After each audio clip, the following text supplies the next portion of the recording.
In other segments on the show, we also had Daniel Bryan confronting Triple H and challenging him to a matchup like we saw last week. Triple H said no. We had Bryan versus Batista in the main event, which was fine for what it was. It started at 11 o'clock Eastern time, so we knew it wasn't going to be going long. It ended up getting like 10-15 minutes, but it was cut out by commercial time and all that kind of BS.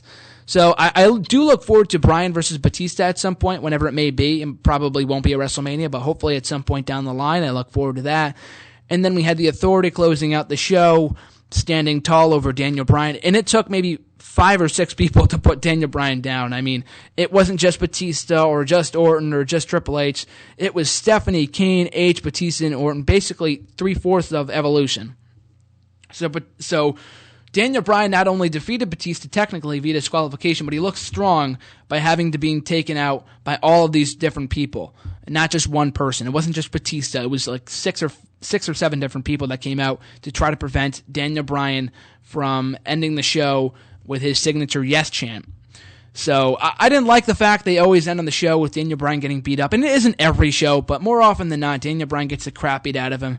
And it makes the payoff seem that much better when it eventually happens and he eventually beats Triple H or whoever. And I look forward to that.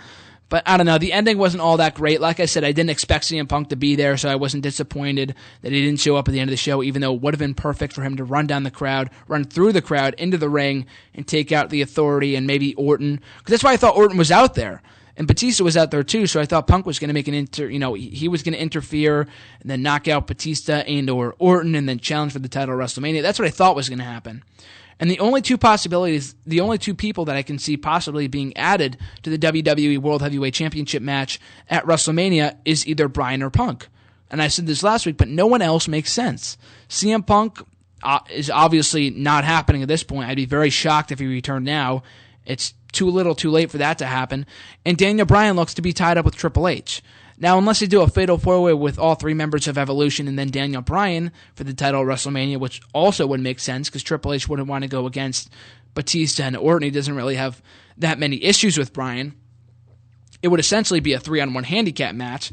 And so I don't see them going that route. But if Bryan's tied up with Triple H, and I said this last week too, but how likely is it that the stipulation to the Triple H Daniel Bryan match will be added that if he beats H, he will go on to contend for the title later that night? Now, people, I don't think you can go into WrestleMania not knowing that Daniel Bryan will or will not contend for the championship. And if you assume that he does, then it makes the match with Triple H all that more predictable. So I think it'd be better if you just left Bryan and Triple H alone. You just have to find somebody else to put in that title match. Unless they completely scrap Triple H versus Bryan, and they do Bryan versus Batista versus Orton. But they need to go Triple H versus Bryan now because Bryan's been challenging him for the last few weeks. It would only make sense for Triple H to accept. So I don't know what they do. Sheamus wouldn't make sense. What other top faces can you add to that match that would make sense? Nobody comes to mind, to be quite honest with you. So I look forward to seeing how they address that. We got a little over a month away until WrestleMania, so they have some time to decide who's going to be in that title match. Because we got 2 heels now. Batista turned heel on SmackDown last week, which I thought was a great segment.